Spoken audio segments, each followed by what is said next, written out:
I made my first trip in 1935, but I was only for 3 or 4 months on this passenger ship running up and down the West Coast. See, now this was a ship that had came from the East Coast, and the owners, what they did, they stopped in Texas, Galveston and place, and picked up black steward department. See, at that time, they were bringing the ship around. They wanted a black steward department. Where we all stayed was a place called the Glory Hole. That was in the back of the ship, a big room with maybe 30, 40 bunks, too high. And that's where you stayed. When you weren't working, you'd come down and you'd get in your bunk. They didn't have no nice rec room and like they later on had, see. But then if you didn't gamble and you didn't smoke, well, you couldn't stay on that ship long. So I had to get off of that. But that was the first ship I was on where I was busboy that time. And we had a big table, and you had all these Hollywood stars and business people going to Los Angeles and up to Seattle. And I was bussing for this waiter that had this big table, and he had all these movie stars and everything. And the first time I ever saw a $100 bill.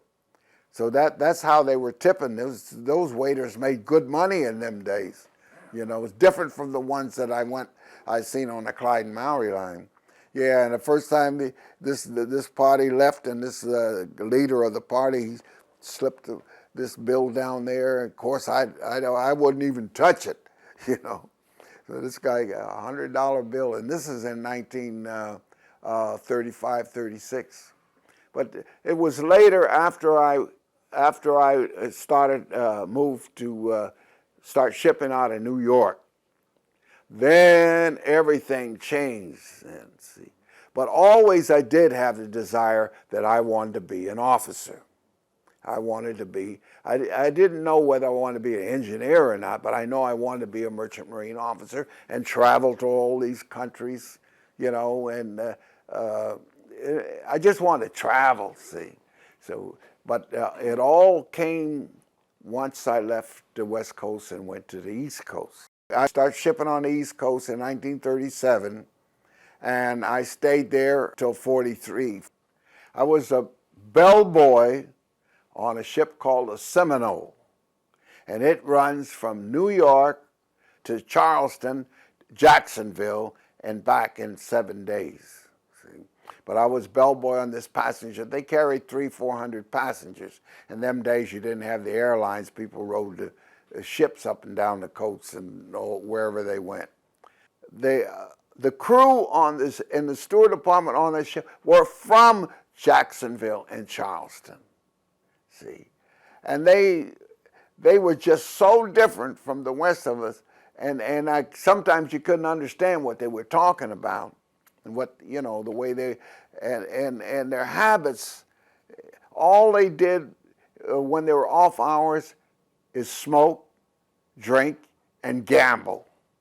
See, and if you didn't gamble, you outsider, you know. See. How I got by with that I always spoke. We had a lot of people from New England riding the ship down to Charleston and Jacksonville, and they hear me talking, and they'd tell the purser when they wanted a bellman to send up send up that tall bellboy. And the other thing that was different for me, I'd always look the person in the eyes when I talked to him, and I'm pretty sure that was the reason why I made friends with most of the northern people. Well, when I first landed in Charleston, I went ashore, and of course it was real segregated. I had never seen nothing like it. I was really on my toes and watching my back all the time, and the white people the white guys, the taxi cab drivers, they look mean. They look like you know, and they're always calling you boy, and I mean, yeah, I was really thrown off with all of that. I was always, so I never enjoyed any time ashore when I was in Jacksonville or Charleston. In Charleston, of course, I went sightseeing there, and I saw the slave market, and I got to see where the Citadel was, and I used to like to go by there because I see the cadets parading and all that, and the nice homes and the white sections, you know. But you had to be careful where you're going, see. So sometimes you'd get on a streetcar, and I learned how to ride in the back of the bus and the streetcars and stuff. And you go into a restaurant, a black restaurant, and you order food. The first time I asked for some pork chops, and the first time I saw grits. So I ordered some pork chops. They brought me a plate with pork chops swimming in fat or grease or whatever it was, and these grits and some string beans and everything. But boy, I couldn't eat all that fat, you know. I'd been to Charleston, Jacksonville, Miami, and then, I went to Nassau, New Providence, Nassau. That was the port there. And they had that segregation too, boy. I was walking along the street and I wanted to go in and get a beer at one of the taverns there, and oh no, you couldn't go in there. No, this is under the British rule at that time. And then the other port we went to was Galveston, Texas. And that was another port where those white Texas guys, they were a mean and miserable bunch of people. So you stay away from them as much as you can, see. But then you couldn't really trust the black people, because if they saw you were different, they'd think I was highfalutin because I spoke good English, you know.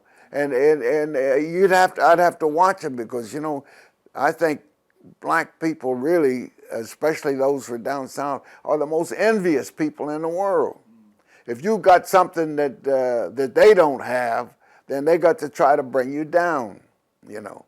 So that was my time in the South. The ship that I was on that went to Miami and Havana, now theirs was different. Yeah, after I got to Havana, man, that we used to call that the romance run, because we'd stay 3 days in Havana. At high school, I took Spanish, because I had a little Mexican girlfriend that used to help me. So I could get along real good because I knew a little Spanish and the Spanish custom there, yeah.